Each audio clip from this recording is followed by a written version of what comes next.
Tunnel. Like that would be the Toronto genre of music. Tunnel. Like we playing some Tunnel tonight? Yeah, it sounds pretty lit. Right? Yeah. Yo, trademark. And Gal, Kiga, thanks so much for joining me here on the BG Show. Thanks for having us. Shout out to Kuruza. Takeover, literally. You guys have taken over the city with your sound and events and bringing all the vibes. First off, how did Kuruza even come to be?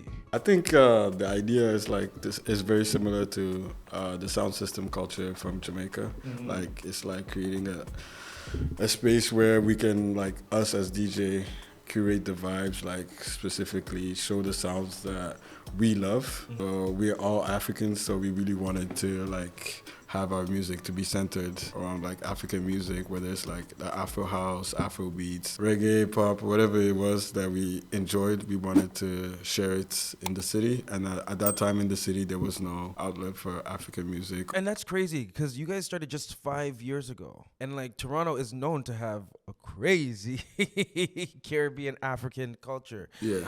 But not to have like that outlet is wild. I think like most people were like into hip hop and R&B at that time, or dancehall. I think there was not specifically for like genres like Amapiano or like Afro beats to really strive in the city. So we just happened to create a space for that. Talk to me about that space. Because I mean, I've been to a Kuruza event before and I needed days to rest up after.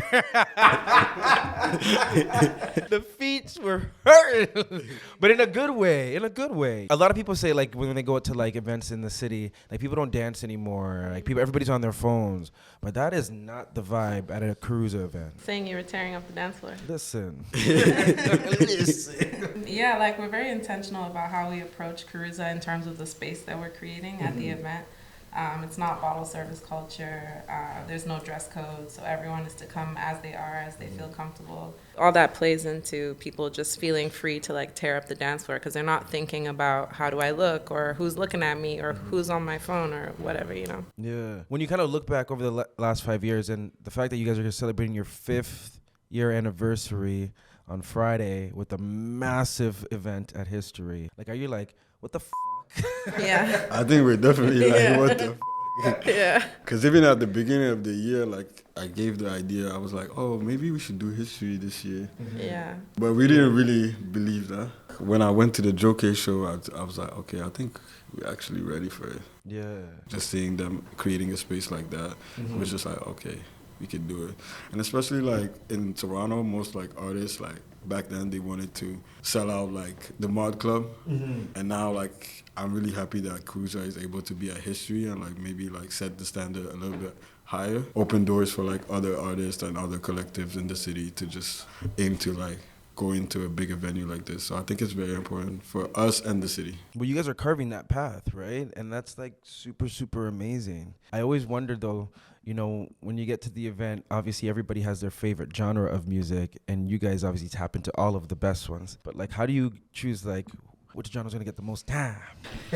For me, like most times I'm going in blind, so it's just how I feel like when I actually plug in and get there. For real? Yeah, but like we pick our guest DJs intentionally, so based on their sound, things like that. But I don't know, like. I think at the beginning I'd be like, okay, I know that the crowd like appreciates Afro beats. Yeah.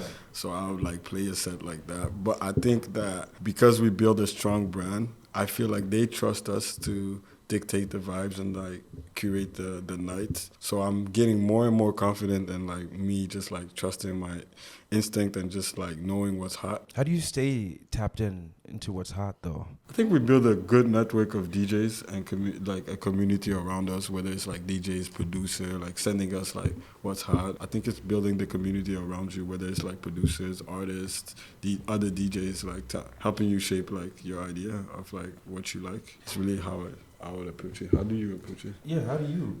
What's hot? Yeah. I think it's a combination of paying attention to the community that's in my like world and seeing what they like, but also just deciding for myself. Because like back in the days, DJs would pull up and they would play at the club, and that's how you'd find out what was hot. Like the DJ was telling you. It wasn't Spotify. All these things didn't exist. I still approach it with like some things I'm like, this is fire. I think it's fire. Like I'm telling you it's fire. Like you may not get it now, but you get it in like a month. Yeah. So when you're dropping music and you're seeing people turn up, does that fuel you when you're up there? Yeah, for sure. Yeah. It definitely. Yeah, it yeah. definitely They be feels- screaming. Why you guys being so quiet? No, because I just had like a vision of them screaming my name at me, and I was like, kind of gives me anxiety, but it kind of keeps me going. Yeah. You guys have traveled the world a lot and seen like different cities and the vibe in different cities. Like, how do you feel like Toronto compares? I will say from my experience DJing in other places, Toronto has some of the best DJs I've experienced. For real? Yeah. Why you say that? You can hear so many different types of music, like the way people can jump from genre to genre in a set and blend it beautifully. Like, I've just seen some executions that it blows my mind. And I'm not saying that other places don't have amazing DJs, they definitely do. I've definitely experienced that as well. But like on a consistent, like every weekend I can go out and have my mind blown, like I would say here for sure. Wow. How about you, Kiga? Toronto feels like a blank canvas. I feel like if you go to a city like Paris or London, like they have their way of like playing music, or like they have like OGs to look up to that have like set standards. But here it's just like, it feels like it's a blank canvas, like anything goes. And I feel like that freedom for a DJ is just like, you can go do amazing thing. And I think that's why we have like probably the best DJs in the world, yeah. So what does the next 5 years look like for Kuruza? World domination. Yeah. I think it's like, taking that blank canvas and just like showcasing the growth of Toronto around the world, like bringing like, whether it's our DJ friends on like sets where we go around the world.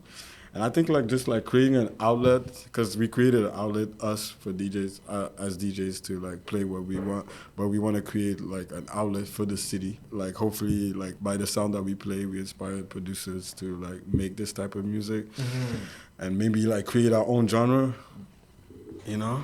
Like you see how grime... What would that look like? If you look at like a genre like grime, it comes from like the sound system in Jamaica that brought like dub and like all that in the UK, and then the UK made jungle, dubstep and all that, and then it became grime. So I think like it could be like us like introducing Amapiano, like Afro house, all those African genres, and the producer twisting it a Toronto way, and it becomes like our own genre that's like very specific to Toronto. Like that was my dream. The ultimate dream is like we have a genre that's like specific to Toronto. Yeah.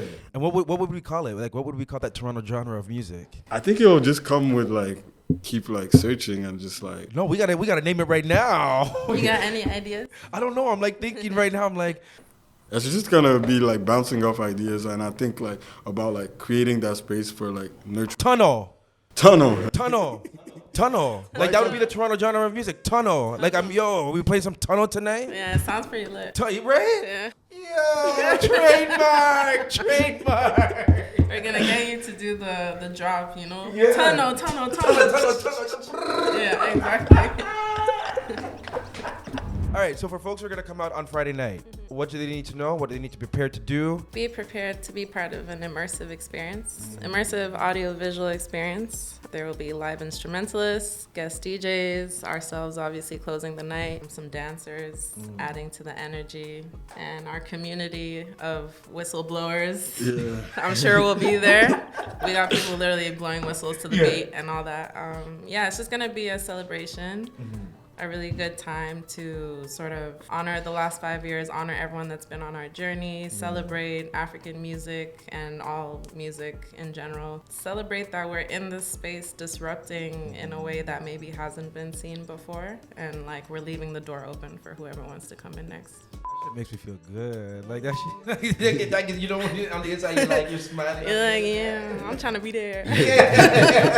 Anything you want to add, Kika? I just hope that you come open-minded and then just let yourself like immerse into the experience, and we're gonna have a good time. So hope to see y'all there, making history our history. Thank you both for joining me. Congratulations on everything. Thank you, Brandon, for having us. Hey, it's BG, and I want to know, what do you think about what you just watched? Make sure to drop your thoughts in the comments below, but also make sure to check out even more great content like this video and this video over here.